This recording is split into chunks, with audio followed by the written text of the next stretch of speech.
ಕುಂಭರಾಶಿಯವರಿಗೆ ಸ್ವಾಗತ. ನಾವು ಸೆಪ್ಟೆಂಬರ್ ತಿಂಗಳಲ್ಲಿ ನಿಮಗೆ ಏನೇನು ಫಲಗಳು ಪ್ರಾಪ್ತಿಯಾಗತ್ತೆ ಅಂಥೇಳಿ ಗ್ರಹಗತಿಗಳನ್ನು ಆಧರಿಸಿ ನೋಡ್ತಾ ಹೋಗೋಣ.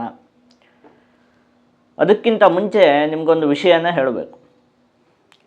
ನೋಡಿ, ಇತ್ತೀಚಿನ ದಿನಗಳಲ್ಲಿ ನಿಮಗೆ ಕೈಗೆ ಬಂದ ತುತ್ತು ಬಾಯಿಗೆ ಬರ್ತಿಲ್ಲ ಅನ್ನುವಂತಹ ಒಂದು ಪರಿಸ್ಥಿತಿ ಉಂಟಾಗ್ತಿದೆ ಅಲ್ವಾ? ಎಲ್ಲ ಕಡೆ ಕೂಡ ವಿಘ್ನಗಳು. ಈಗ ವಿವಾಹದ ವಿಚಾರಕ್ಕೆ ಕೈ ಹಾಕಿದರೆ ಇನ್ನೇನು ವಿವಾಹ ಆಗಿ ಹೋಗುತ್ತೆ ಅಂತ ಹೇಳುವಂತಹ ಸಂದರ್ಭದಲ್ಲಿ ವಿಘ್ನಗಳು ಉಂಟಾಗುವಂಥದ್ದು. ಉದ್ಯೋಗದ ವಿಚಾರದಲ್ಲಿಯೂ ಕೂಡ ಅದೇ ರೀತಿ, ಏನೋ ಉದ್ಯೋಗ ಇನ್ನೇನು ಸಿಗತ್ತೆ ಅಂತ ಹೇಳುವಾಗ ಏನೋ ವಿಘ್ನಗಳು ಉಂಟಾಗುವಂಥದ್ದು. ಒಟ್ಟಲ್ಲಿ ಯಾವ ಕೆಲಸವೂ ಕೂಡ ಸುಲಭವಾಗಿ ಆಗ್ತಾ ಇಲ್ಲ, ಏನೋ ಒಂದಷ್ಟು ವಿಘ್ನಗಳೇ ಉಂಟಾಗ್ತಾ ಇದ್ದಾವೆ. ಯಾಕೆ ಅದು ಆ ಥರ ಆಗ್ತಾ ಇದೆ ನಿಮಗೆ ಅಂತ ಹೇಳಿದರೆ, ರಾಹುಗ್ರಹ ನಿಮ್ಮ ರಾಶಿಯಲ್ಲೇ ಸ್ಥಿತವಾಗಿರುವಂಥದ್ದು, ಕೇತುಗ್ರಹ ಸಪ್ತಮ ಭಾವದಲ್ಲಿ ಸ್ಥಿರವಾಗಿರುವಂಥದ್ದು, ಸಾಡೆ ಸಾತಿಯ ಕೊನೆಯ ಹಂತ. ಹಾಗಾಗಿ ಇದೆಲ್ಲ ಸೇರಿ ಈಗ ಸ್ವಲ್ಪ ದಿನದಿಂದ ನಿಮಗೆ ಈ ರೀತಿಯಾದಂತಹ ಸಮಸ್ಯೆ ಉಂಟಾಗ್ತಾ ಇದೆ ಅಲ್ವಾ? ಹೌದು ಸ್ವಾಮಿ, ಈ ಥರ ಎಲ್ಲ ಸಮಸ್ಯೆ ಉಂಟಾಗ್ತಿರೋದು ಹೌದು. ಏನು ಮಾಡೋದು ಇದಕ್ಕೆ ಅಂತ ಕೇಳಿದರೆ, ನೋಡಿ, ಅದಕ್ಕೊಂದು ಪರಿಹಾರ ಉಂಟು. ನೀವು ಈ ಪರಿಹಾರನ ಮುಖ್ಯವಾಗಿ ಈ ಮಾಸದಲ್ಲಿ ಮಾಡ್ಕೊಳ್ಬೇಕು. ಏನು ಆ ಪರಿಹಾರ ಅಂತ ಹೇಳಿ ಆದರೆ, ತ್ರಿಧಾನ್ಯ ತಾಮ್ರಪಾತ್ರೆಯ ದಾನ.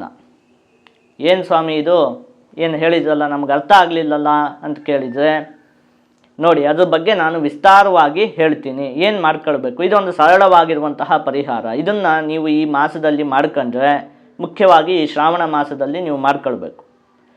ಇದನ್ನು ನೀವು ಮಾಡ್ಕೊಂಡ್ರೆ ನಿಮಗೆ ಈ ರೀತಿಯಾದಂತಹ ಎಲ್ಲ ಸಮಸ್ಯೆಗಳು ಕೂಡ ಬಗೆಹರಿಯುತ್ತೆ. ಮೊದಲು ನಾವು ಈ ತಿಂಗಳಲ್ಲಿ ನಿಮ್ಗೆ ಏನೇನು ಫಲಗಳೆಲ್ಲ ಪ್ರಾಪ್ತಿ ಆಗುತ್ತೆ ಅನ್ನುವಂತಹ ವಿಚಾರನ ಸಂಕ್ಷಿಪ್ತವಾಗಿ ನೋಡ್ಕೊಳ್ಳೋಣ. ಅದಾದಮೇಲೆ ಕೊನೆಗೆ ನಾನು ಪರಿಹಾರ ಹೇಳುವಂತಹ ವಿಭಾಗದಲ್ಲಿ ಮಧ್ಯದಲ್ಲಿ ಈ ಒಂದು ವಿಚಾರವನ್ನು ಕೂಡ ನಾನು ನಿಮಗೆ ತಿಳಿಸ್ಕೊಡ್ತೀನಿ. ಮುಖ್ಯವಾಗಿ ಆರೋಗ್ಯಕ್ಕೆ ಸಂಬಂಧಪಟ್ಟಿರುವಂತಹ ವಿಚಾರಕ್ಕೆ ಈ ಮಾಸ ಮಧ್ಯಮವಾಗಿದೆ. ನೋಡಿ, ಚರ್ಮಕ್ಕೆ ಸಂಬಂಧಪಟ್ಟಿರುವಂತಹ ಅನಾರೋಗ್ಯದ ಸಮಸ್ಯೆಗಳು ಕಾಡುವುದಕ್ಕೆ ಅವಕಾಶ ಉಂಟು. ಈಗಾಗಲೇ ಈ ವರ್ಷದಲ್ಲೇ ನಿಮಗೆ ಅನೇಕ ಚರ್ಮದ ಸಮಸ್ಯೆಗಳು ಉಂಟಾಗಿರುತ್ತೆ. ಅದರಲ್ಲೂ ಕೂಡ ಈ ಮಾಸದಲ್ಲಿ ಅದು ಇನ್ನೂ ಒಂದು ಸ್ವಲ್ಪ ಅವಕಾಶ ಹೆಚ್ಚಿಗೆ ಇದೆ ಚರ್ಮಕ್ಕೆ ಸಂಬಂಧಪಟ್ಟಿರುವಂತಹ ಅನಾರೋಗ್ಯದ ವಿಚಾರದಲ್ಲಿ. ಕುಟುಂಬಕ್ಕೆ ಸಂಬಂಧಪಟ್ಟಿರುವಂತಹ ವಿಚಾರಕ್ಕೆ ಈ ಮಾಸ ಮಧ್ಯಮವಾಗಿದೆ. ರವಿಗ್ರಹ ಮತ್ತು ಕೇತುಗ್ರಹ ಸಪ್ತಮ ಭಾವದಲ್ಲಿ ಸ್ಥಿತವಾಗಿರುವಂಥದ್ದು. ರವಿಗ್ರಹ ಸ್ವಕ್ಷೇತ್ರದಲ್ಲಿ ಸ್ಥಿತವಾಗಿದೆ. ಹಾಗಾಗಿ ಕುಟುಂಬ ಹೇಗಿರುತ್ತೆ ಅಂತ ಹೇಳಿದರೆ, ತಣ್ಣೀರು ಮತ್ತು ಬಿಸಿನೀರು ರೀತಿ ಇರುತ್ತೆ. ಅಂದರೆ ಕೆಲವೊಂದು ಸಲ ತುಂಬ ಶಾಂತವಾಗಿ ತಣ್ಣೀರಿನ ರೀತಿ ಇರುತ್ತೆ, ಇನ್ನೊಂದು ಸಲ ಗಲಾಟೆಗಳು ಬಿಸಿನೀರು ರೀತಿ ಇರುತ್ತೆ. ಈ ಮಾಸದಲ್ಲಿ, ಈ ವರ್ಷದಲ್ಲೇ ಆ ಥರ ನಡೀತಾ ಬರ್ತಿದೆ. ಸಪ್ತಮದಲ್ಲಿ ಕೇತುಗ್ರಹ ಇರೋದ್ರಿಂದಾಗಿ ಅದರಲ್ಲೂ ಕೂಡ ಈ ತಿಂಗಳು ಅದೇ ರೀತಿಯೇ.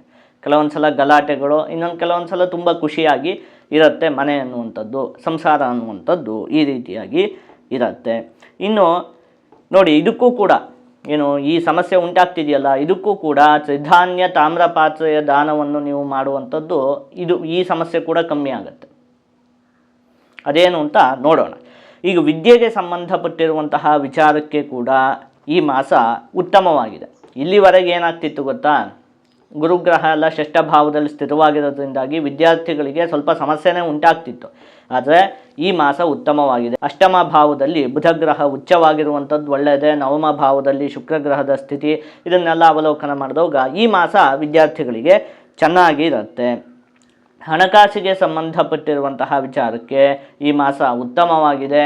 ನವಮ ಭಾವದಲ್ಲಿ ಶುಕ್ರಗ್ರಹ ಸ್ವಕ್ಷೇತ್ರದಲ್ಲಿ ಸ್ಥಿತವಾಗಿರುವಂಥದ್ದು.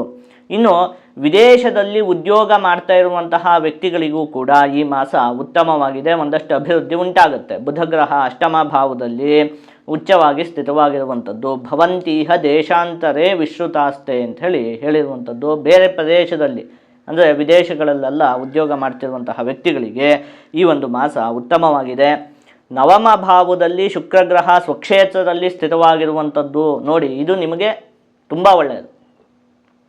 ನವಮ ಭಾವ ಅಂದರೆ ಏನು, ಭಾಗ್ಯ ಧರ್ಮ ದಯಾ ಪುಣ್ಯ ತಪಸ್ತಾತ ಸುತಾತ್ಮಜಾಹ ಇತ್ಯಾದಿಯಾಗಿ ಹೇಳಿರುವಂಥದ್ದು. ಅಂದರೆ ಭಾಗ್ಯಸ್ಥಾನ, ಅಲ್ಲಿ ಶುಕ್ರಗ್ರಹ ಸ್ವಕ್ಷೇತ್ರದಲ್ಲಿ ಸ್ಥಿತವಾಗಿರೋದ್ರಿಂದಾಗಿ ಈ ಮಾಸದಲ್ಲಿ ನಿಮಗೆ ನೋಡಿದ್ವಲ್ಲ, ಆರೋಗ್ಯ ಇತ್ಯಾದಿ ಎಲ್ಲ ವಿಚಾರದಲ್ಲೂ ಸ್ವಲ್ಪ ಸಮಸ್ಯೆಗಳು ಉಂಟಾಗೋದಕ್ಕೆ ಅವಕಾಶ ಇದೆ.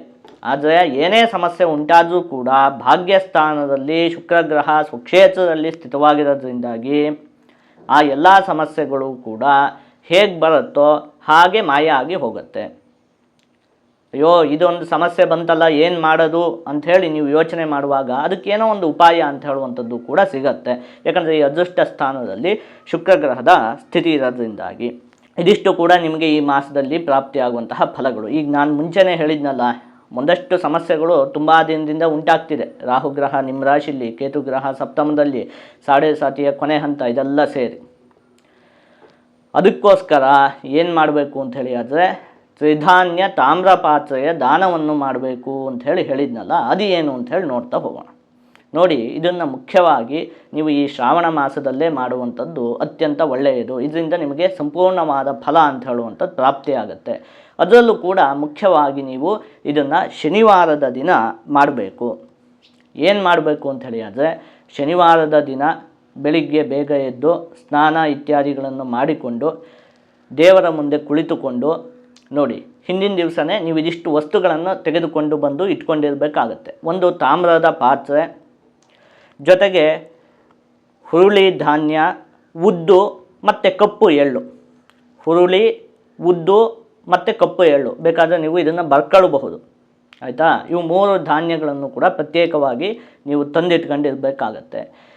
ಜೊತೆಗೆ ಒಂದು ಕಪ್ಪು ಬಟ್ಟೆ, ಗೊತ್ತಾಯ್ತಲ್ಲ. ಹಿಂದಿನ ದಿವಸನೇ ನೀವು ಒಂದು ತಾಮ್ರದ ಪಾತ್ರೆ, ಒಂದು ಕಪ್ಪು ಬಟ್ಟೆ ಮತ್ತು ಹುರುಳಿ, ಉದ್ದು, ಎಳ್ಳು ಇದಿಷ್ಟನ್ನು ಕೂಡ ತೆಗೆದುಕೊಂಡು ಬಂದು ಇಟ್ಕೊಂಡಿರಬೇಕಾಗತ್ತೆ. ಶನಿವಾರದ ದಿನ ಬೆಳಿಗ್ಗೆ ಬೇಗ ಎದ್ದು ದೇವರ ಮುಂದೆ ಆ ಒಂದು ತಾಮ್ರದ ಪಾತ್ರೆಯನ್ನು ನೀವು ಸ್ನಾನ ಇತ್ಯಾದಿಗಳನ್ನೆಲ್ಲ ಮುಗಿಸ್ಕೊಳ್ಬೇಕಾಗತ್ತೆ. ಮುಗಿಸ್ಕೊಂಡು ತಾಮ್ರದ ಪಾತ್ರೆಯನ್ನು ಇಟ್ಟು ಈ ಕಪ್ಪು ಬಟ್ಟೆಯಲ್ಲಿ ಈ 3 ಧಾನ್ಯಗಳನ್ನು ಕೂಡ ಪ್ರತ್ಯೇಕವಾಗಿ ಇಟ್ಟು ಅದನ್ನು ಕಟ್ಟಿ ಆ ಒಂದು ತಾಮ್ರದ ಪಾತ್ರೆಯ ಒಳಗಡೆ ಇಡಬೇಕಾಗತ್ತೆ. ಇಟ್ಟು ಯಥಾನುಕೂಲವಾಗಿ ಅದ್ರ ಮೇಲೆ ನೀವು ದಕ್ಷಿಣೆಯನ್ನು ಇಡಬೇಕಾಗತ್ತೆ. ನೋಡಿ, ಶಾಸ್ತ್ರದಲ್ಲೇನು ಅಷ್ಟಿಡಿ ಇಷ್ಟಿಡಿ ಅಂಥೇಳಿ ಏನು ಕೂಡ ಹೇಳಿಲ್ಲ. ಯಥಾನುಕೂಲವಾಗಿ ಏನೋ ಒಂದಷ್ಟು ಅದ್ರ ಮೇಲೆ ಹಣ ದಕ್ಷಿಣೆ ಅಂಥೇಳಿ ಆದರೆ ದಕ್ಷಿಣಾ ರೂಪವಾಗಿ ಹಣವನ್ನು ಇಟ್ಟು ನೀವು 108 ಬಾರಿ ಓಂ ಶಂ ಶನೈಶ್ಚರಾಯ ನಮಃ. ನೋಡಿ, ಬೇಕಾದರೆ ಇನ್ನೊಂದು ಸಲ ಹೇಳ್ತೀನಿ, ಇದನ್ನು ನೀವು ಬರ್ಕೊಳ್ಳುವಂಥದ್ದು ಒಳ್ಳೆಯದು.